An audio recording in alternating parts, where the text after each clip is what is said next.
Ciao e benvenuto in questo video sulla vita criminale di Toto Riina, noto anche come il capo dei capi. Riina è stato uno dei più temuti boss mafiosi della Sicilia, e la sua storia è piena di colpi di scena, violenza e corruzione. Nel corso del video, esploreremo la sua ascesa al potere, la sua attività criminale e le implicazioni della sua azione per la Sicilia e l'Italia. Scopriremo come Riina è diventato uno dei più influenti boss mafiosi di tutti i tempi e come la sua cattura ha rappresentato un importante passo avanti nella lotta alla mafia in Italia. Se sei curioso di saperne di più sulla vita criminale di Toto Riina e sull'impatto che ha avuto sulla Sicilia e sull'Italia, non perderti questo video. Legato a Cosa Nostra, di cui è stato il capo assoluto dal 1982 fino al suo arresto, avvenuto il 15 gennaio 1993, è generalmente ritenuto il più potente, pericoloso e sanguinario mafioso di sempre, venendo etichettato come il capo dei capi e con i soprannomi Ucurtu, il basso, per via della sua bassa statura. Riina nacque a Corleone in una famiglia di contadini il 16 novembre 1930. Nel settembre 1943 perse il padre Giovanni e il fratello Francesco mentre stavano cercando di estrarre la polvere da sparo da una bomba inesplosa, rinvenuta tra le terre che curavano, per rivenderla insieme al metallo. In questi anni conobbe il mafioso Luciano Liggio, con il quale intraprese il furto di covoni di grano e bestiame e che lo affiliò nella locale cosca mafiosa, di cui faceva parte anche lo zio paterno Giacomo. A 19 anni Riina fu condannato a una pena di 12 anni, scontata parzialmente nel carcere del Lucciardone, per aver ucciso in una rissa un suo coetaneo, Domenico Di Matteo, venendo scarcerato nel 1956. Insieme a Liggio e alla sua banda, cominciò a occuparsi di macellazione clandestina di bestiame rubato nei terreni della contrada a Piano di Scala. Nel 58 Liggio eliminò il suo capo Michele Navarra e nei mesi successivi, insieme alla sua banda, di cui faceva parte anche Riina, scatenò un conflitto contro gli ex uomini di Navarra, che furono in gran parte assassinati. Venne però arrestato nel dicembre del 1963 a Corleone, da una pattuglia di agenti di polizia di cui faceva parte anche il commissario Angelo Mangano, il quale, nel 64, parteciperà, sotto la direzione del tenente colonnello dei carabinieri Ignazio Milillo, alla cattura di Luciano Liggio. Riina, che aveva una carta d'identità rubata, dalla quale risultava essere Giovanni Grande da Caltanissetta, e una pistola non regolarmente dichiarata, tentò di scappare, ma venne catturato dalle forze dell'ordine. Fu riconosciuto dall'agente Biagio Melita, che ritroviamo nella famosa serie TV con il nome di Schirò. Dopo aver scontato alcuni anni di prigione nel carcere del Lucciardone, dove conobbe Gaspare Mutolo, fu assolto per insufficienza di prove nel processo svoltosi a Bari nel 69. Dopo l'assoluzione, Riina si trasferì con Liggio a Bitonto, in provincia di Bari, ma il tribunale di Palermo emise un'ordinanza di custodia cautelare nei loro confronti.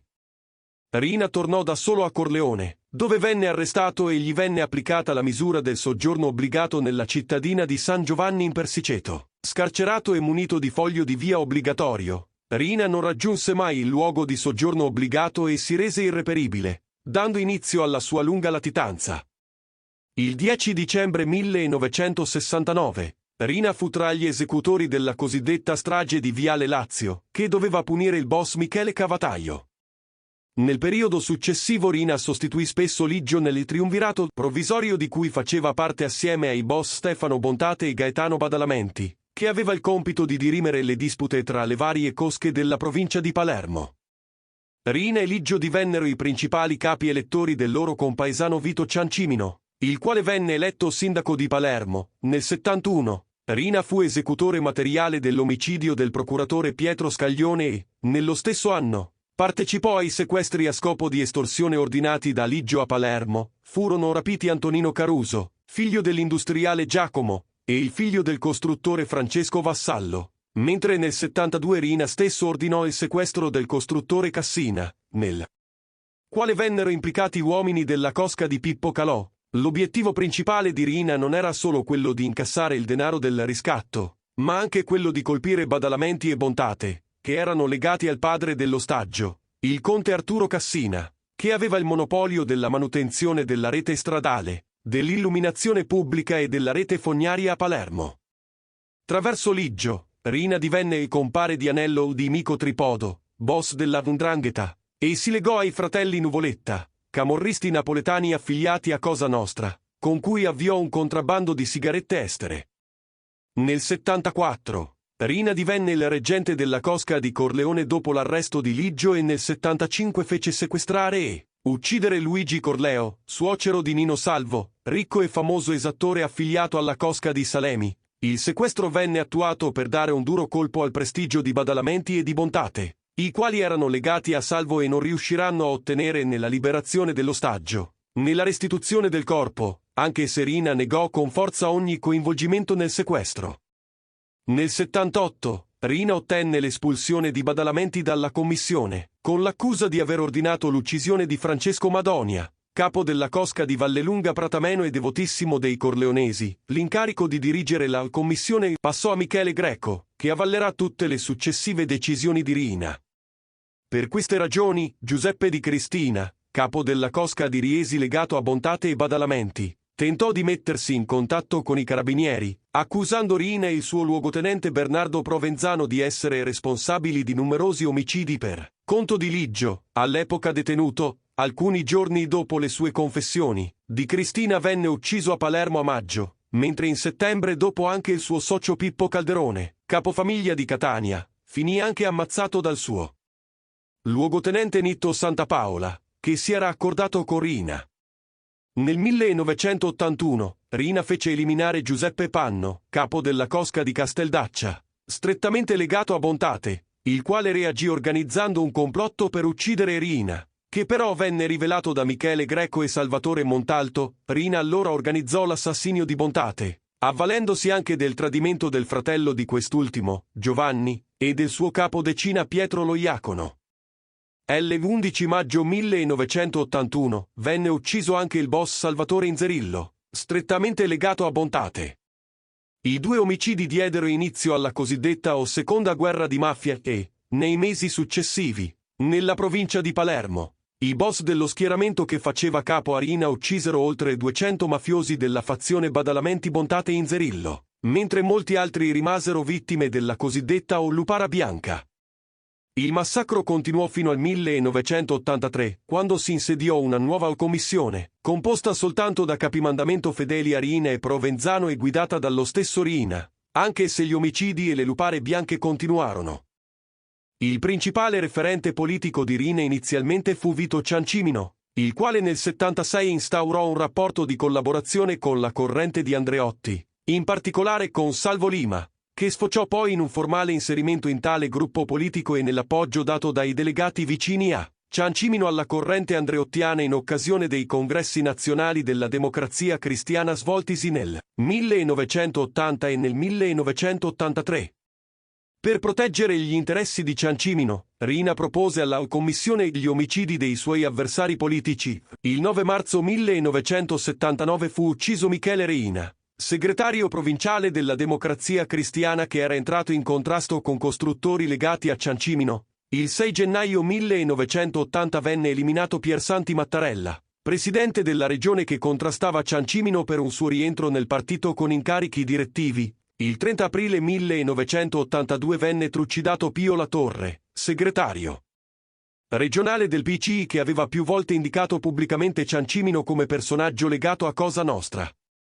Dopo l'inizio della seconda guerra di mafia, i cugini Ignazio e Nino Salvo, ricchi e famosi esattori affiliati alla cosca di Salemi, passarono dalla parte dello schieramento dei Corleonesi, che faceva capo proprio a Rina, e furono incaricati di curare le relazioni con Salvo Lima, che divenne il nuovo referente politico di Rina, soprattutto per cercare di ottenere una favorevole soluzione di vicende processuali. Infatti, sempre secondo i collaboratori di giustizia, Lima si sarebbe attivato per modificare in Cassazione la sentenza del maxiprocesso di Palermo che condannava Rina e molti altri boss all'ergastolo. In particolare, il collaboratore Baldassare Di Maggio riferì che nel 1987 accompagnò Rina nella casa di Ignazio Salvo a Palermo, dove avrebbe incontrato Lima e il suo capocorrente Giulio Andreotti per sollecitare il loro intervento sulla sentenza. Tuttavia, il 30 gennaio 1992 la Cassazione confermò gli ergastoli del maxiprocesso e sancì L'attendibilità delle dichiarazioni rese dal pentito Tommaso Buscetta. Sempre secondo le testimonianze dei collaboratori di giustizia, Rina decise allora di lanciare un avvertimento ad Andreotti, che si era disinteressato alla sentenza e anzi aveva firmato un decreto legge che aveva fatto tornare in carcere gli imputati del maxiprocesso scarcerati per decorrenza dei termini e quelli agli arresti domiciliari. Per queste ragioni il 12 marzo 1992 Lima venne ucciso alla vigilia delle elezioni politiche e, alcuni mesi dopo, la stessa sorte toccò a Ignazio Salvo. Le deposizioni dei collaboratori di giustizia, su tutti Tommaso Buscetta, scateneranno la ritorsione di Cosa Nostra su precisa indicazione di Totò Riina, il quale autorizzò i capofamiglia a eliminare i familiari dei pentiti e sino al 20° grado di parentela, compresi i bambini e le donne.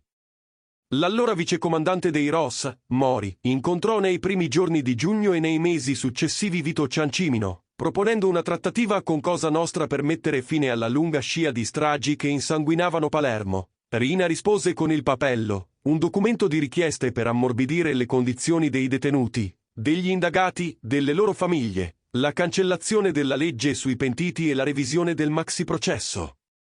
Le richieste del boss corleonese riguardavano il 41 bis, la chiusura delle carceri di Pianosa e Asinara e l'abolizione dell'ergastolo. Nell'estate del 1992 fu il principale responsabile della strage di Capaci e della strage di Via D'Amelio. L'8 gennaio 1993, il collaboratore Balduccio Di Maggio rivelò ai carabinieri di Novara dove si trovava il Covol di Riina, una villa con palme nel centro di Palermo, che incrociava via Bernini 55, dove aveva trascorso 25 anni di latitanza. L'arresto avvenne a 1 chilometro dalla ventennale di Mora. Il 15 gennaio del 1993 fu catturato dal Crimor, la squadra speciale dei ROS guidata dal noto Capitano Ultimo. Riina, latitante dal 1969, venne arrestato al primo incrocio davanti alla sua villa, in via Bernini 54, insieme al suo autista Salvatore Biondino. L'arresto fu favorito dalle dichiarazioni rese nei giorni precedenti al generale dei carabinieri Delfino Dall'ex, autista di Riina, Baldassare Di Maggio, che decise di collaborare per ritorsione verso Cosa Nostra, che lo aveva condannato a morte. Il 1 marzo 1993, Riina fece la sua prima apparizione pubblica dopo l'arresto durante un'udienza del processo per gli omicidi Mattarella Riina La Torre, in cui figurava come imputato. Davanti ai giudici, affermò di essere vittima di un complotto ordito dai cosiddetti pentiti e negò addirittura di far parte di Cosa Nostra. Condannato a 26 ergastoli, detenuto al 41 bis nei carceri dell'Asinara prima, poi ad Ascoli Piceno e infine al carcere di Opera, Riina morì alle ore 3:37 del 17 novembre 2017. In questo video abbiamo esplorato la vita e l'ascesa criminale di uno dei boss più crudeli della storia italiana. Se il video ti è piaciuto e vuoi vedere altri contenuti simili, ti invito a scriverlo nei commenti e a iscriverti al mio canale YouTube. In questo modo non perderai mai un nuovo video e sarai sempre aggiornato sulle mie ultime pubblicazioni. Grazie per avermi seguito fino a qui, spero di vederti presto sul mio canale, a presto.